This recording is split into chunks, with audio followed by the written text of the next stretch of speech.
Pat is joining us via Skype. She's a good friend of ours. Pat has an MBA in International Management from Duquesne University and a BS in Management Engineering from Grove City. After a trip to China in 1999, Pat felt a father telling her to pick up and move everything to China to become one with the people. Pat, thanks so much for joining us today. Hey, it's great to be back, Melissa. Thanks. Well, you are perfect for this topic. As we're talking about understanding, you're forced to understand a culture and a lifestyle that you weren't born and raised with. Tell us about that. I am. As we said, we're talking about understanding another culture. And one of the things that you need to know first is a word called ethnocentric. We're all ethnocentric. And ethnocentric is to look at another people and another culture based on our own standards, because we all think our own culture is superior to another culture. So if you transition a culture and you go to this new culture and say, wow, that's weird. No, not weird, but different. You always want to come to another culture recognizing that it's just different from your culture. This is one of the things that I learned at the Center for Intercultural Training in North Carolina. They are there to help you learn how you're going to understand a new culture. What's the process of that? Because we're all ethnocentric.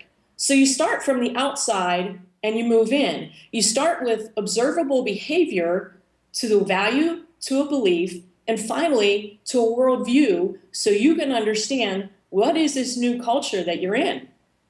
Wonderful. You are definitely learning so much. What is your ultimate goal that you want to gain from this experience and understanding their life?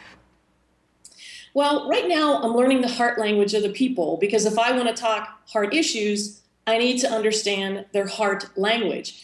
After that, my goal is to walk alongside the leaders here to be an encouragement to them, to lift up to the Father their concerns, potentially do some training, but I also want to offer wise counsel. I cannot do that unless I understand the culture. What are the kinds of things that are keeping people from walking with the Father?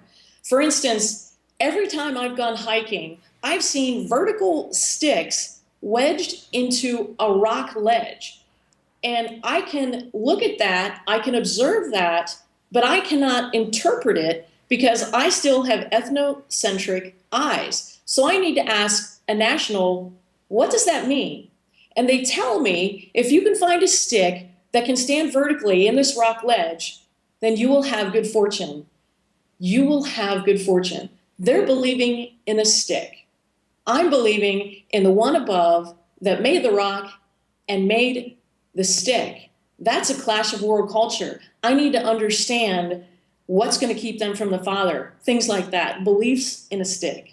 Wow, that's very interesting to learn and to know and to try to understand. What can you tell us quickly? How did you understand that you were supposed to move to China?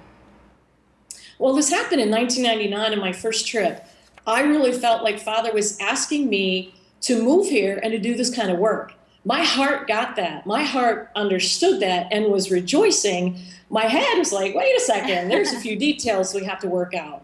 So in 2000, I returned and said, is this still resonating in my heart? And it was. So from 99 to 2009, I made that preparation of dealing with the practical realities of changing culture. And that included going to that training center, because you need to understand, how am I going to learn a new culture? Well, I need to understand I'm ethnocentric. It is wonderful. We are learning so much. Our time is up. I thank you for joining us, and I know your time difference there. If you would like to learn more about what Pat is telling us, you can go to www.boswellkid.com.